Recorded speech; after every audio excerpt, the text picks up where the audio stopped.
Come on. Catch. The name of Jesus Christ. Where are you? Charles. Come. Charles.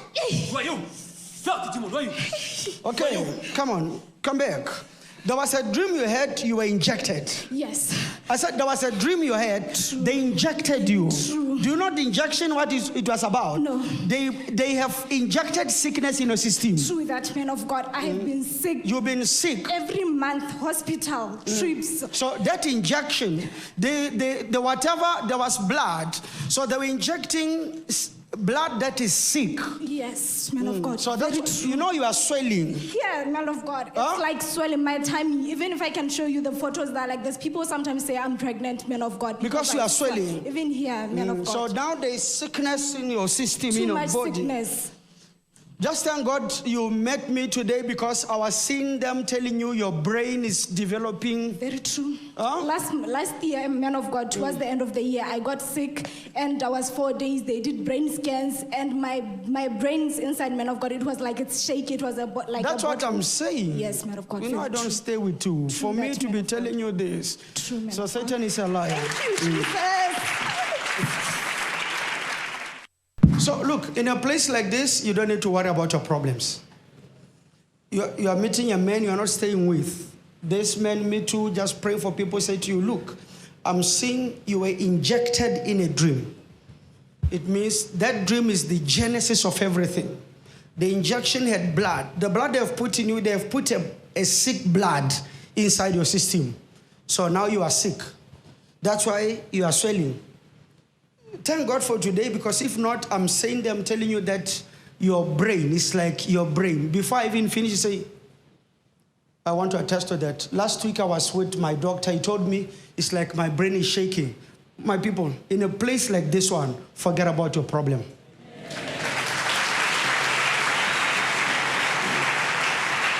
So, if God takes this direction, listen to me. If God takes this direction, why should we be worried?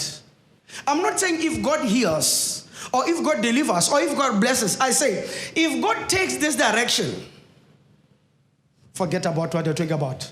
Meaning, this is not what the lady was expecting. Yes? Is it what she was expecting? But that was the call. So, in a place like this one, tell your neighbor, forget about your problem. Brought to you by Gospel of God's Grace Ministries, bringing hope to the hopeless. The grace of God is sufficient for you. The grace of God is sufficient for you and me, church. Amen. Good morning. Good morning. Indeed, the prophet declared on Sunday that I shall be a new person, and indeed, I am a new person. People of God, my name is Mr. and Mrs. Jeremiah. We come from Sibina, but we reside in Gaborone. When the man of God approached to me on Sunday, I did not expect him to give me the word of prophecy that he gave to me. He came to me and said he sees me being injected, and that injection had infected blood. If I remember well, it was towards October, I think the middle of October. It was in a dream, and I had a dream like I was delivering like a baby. It was like I was being prepared to deliver a baby. And someone came with an injection and just injected me by my private parts. When I woke up, I woke up very puzzled, wondering what kind of dream is this? But I didn't really take much action into it.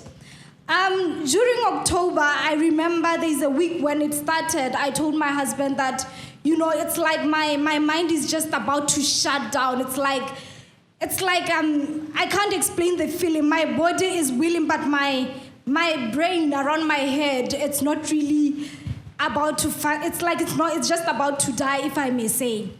So I went for a work trip, and when I came back that Friday, I was hospitalized. So me being hospitalized, me explaining to the doctors, it was like I'm speaking something they don't even know about.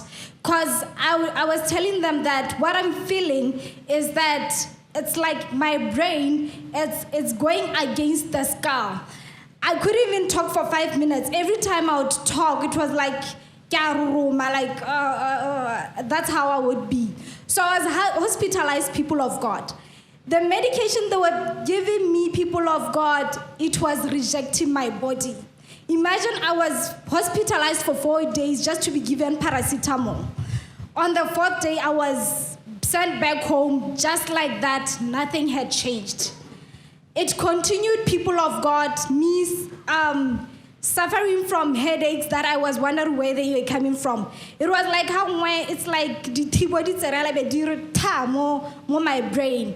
And sometimes even in the morning when my husband would wake me up, I would tell him, you know what, when you wake me up softly, Gabunya, because I was feeling that it was really intense.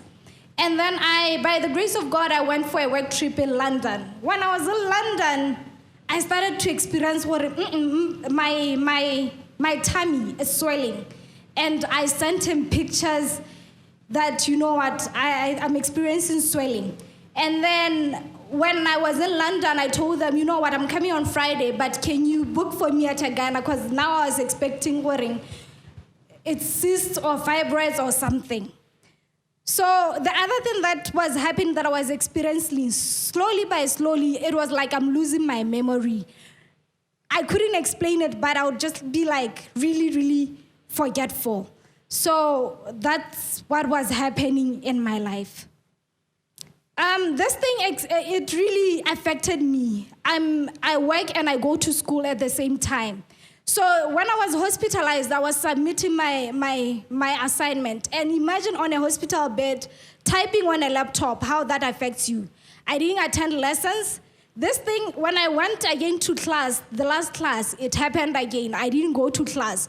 So this affected me really badly. In terms of house chores, people of God, my legs were pain. Like I was carrying bricks or something. And they were swelling up. I couldn't even explain it.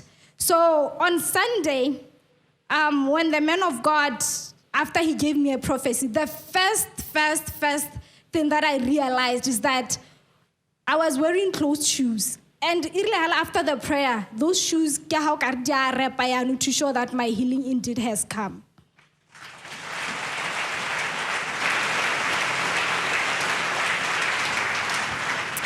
I want to believe what you're saying is, before prayer, your feet were swollen. Yes, sir. But after you were praying for, just immediately, the thing went away. Yes, sir. And you said your shoes was like what? No, they were initially no carry. My feet is swollen. But immediately after prayer, when we were worshiping, I could feel the swelling just vanished immediately. It vanished immediately. Thank you.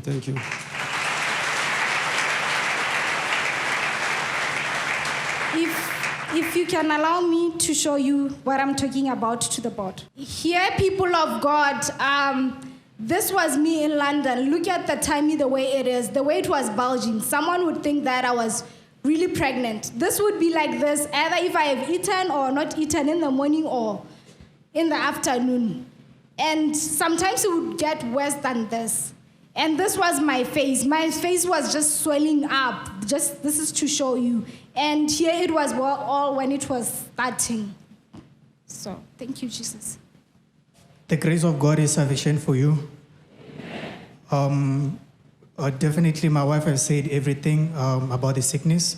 It was a really tough experience as a husband, because the sickness will just come anytime. Anytime she will say, when she say I'm sick, we just have to rush to the hospital, because immediately when we wait, it will get worse overnight. And the sad part was that even if we go into the hospital, all the medication we're rejecting her, to the extent that even doctors will ask her, so what should we give you?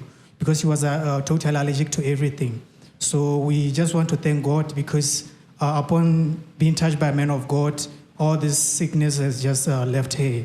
We, after being prayed by a man of God, we have never experienced any attack. She never experienced any attack, and we have never attended into any hospital. She's now free by the grace of God. Thank you. Thank you. Thank you. The message I'm just about to give, not just for them, but for everyone in the church. We do not need Jesus for a particular blessing, but we need Jesus for life. I know you are here for different reasons. Some of you for breakthrough, some of you for healing, some of you are here for deliverance, some are here for marriage restoration or whatever. You don't need Jesus just for death, but you need Jesus for life. When you get healed, don't believe I'm healed, I don't need him. No, you need him for life. So even if you get healed, continue with him. Blessed, continue with him. Delivered, continue with him. In Jesus Christ's name. So thank you very much. Brought to you by Gospel of God's Grace Ministries, bringing hope to the hopeless. The grace of God is sufficient for you.